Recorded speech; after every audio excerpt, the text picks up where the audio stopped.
It's I couldn't believe it. Like the first few minutes of the demo, I'm like, I can't believe I'm actually seeing this. I'm not even a huge Team Eco fan. It was more the mystique of the game. Oh my at this god, point. yeah, this legend, I was like, this unicorn exists. Yeah, it's real and it's happening and it's coming later than we thought it was going to come. I thought it was if they were going to talk about it, it would come this fall. I thought that was going to actually be their big fall game, but here it is. Yeah.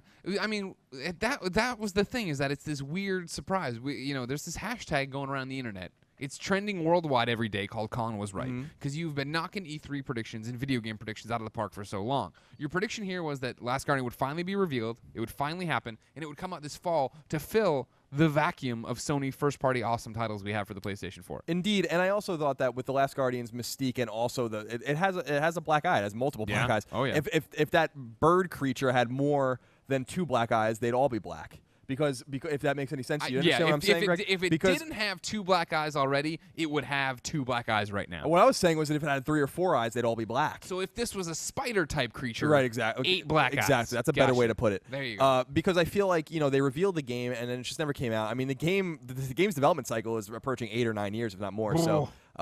Because it was revealed in 2009, but it was in development long before that. Remember, Shadow of the Colossus, Team Eco's last game, came out in 2005. So assuming they even took a year off, the game's development started in 2006. Do you think Last Guardian's gonna get out after Uncharted 4, so that the entire Uncharted saga has happened in the time it took between? I hope so, because that would Shadow of be Colossus. I hope so, because that would be awesome. That would be the best story possible in this thing. I brought up the black eyes for a reason, because I feel like if they were going to re-reveal the game, it was obvious it was real. Yeah. They have nothing now to gain by showing any more of it, and I was shocked that they weren't like here's the date and it's like October whatever, and because.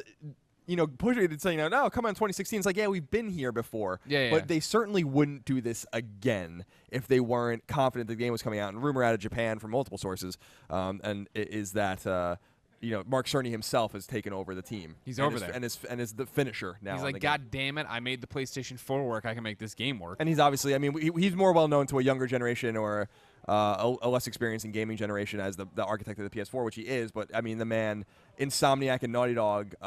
He had his hands all over those early games, so he has a lot of game development time, and he did Knack, which no one liked. But the other crazy thing was that Ueda still, Fumito Ueda, who is the visionary at Team Eco, who doesn't work at Sony anymore, and everyone assumed was fired. Was featured prominently in the trailer and then shown in the crowd, kind of burying the hatchet symbolically anyway, because there was a lot of rumors about how he was on bad, or presumably it's not even rumors, it's just conjecture that.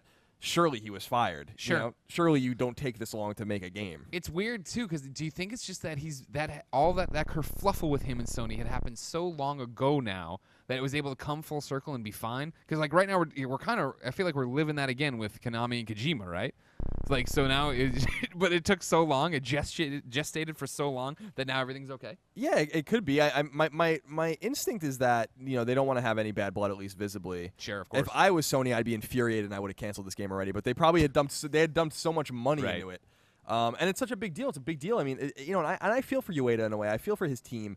When you make a game like Eco and you make a game like Shadow of the Colossus, I think both of those games, frankly, are overrated, but they're considered classics. They're considered absolute classics, and a lot of people think Shadow of the Colossus is the best game of all time. When you're following up a game like that, there is an immense amount of pressure to deliver, and he probably wasn't pleased with the game on PS3, and clearly they scrapped it and rebuilt it, because I don't know if I'm crazy or not, but this doesn't look like what we saw. Oh, God, no. There's no, I think at that point there's no way that they're just up-resing the PS3 version, right? This game looks beautiful, period. I thought it looked really good. The camera looks a little wonky, even for the person that's playing it, which is funny as hell. Yeah, but they're trying to do that dev stuff where they slowly spin it or whatever. Maybe they're not. Maybe it's just that it's still that early in this game that's been going on forever. How is that possible? I still want to know the story behind it, though. That's more interesting. Oh, my God. I can't wait to hear that, ladies and gentlemen. You'll be sure to hear more of that and more cool stories right here on all of GameSpot Cross Kinda Funny's E3 coverage.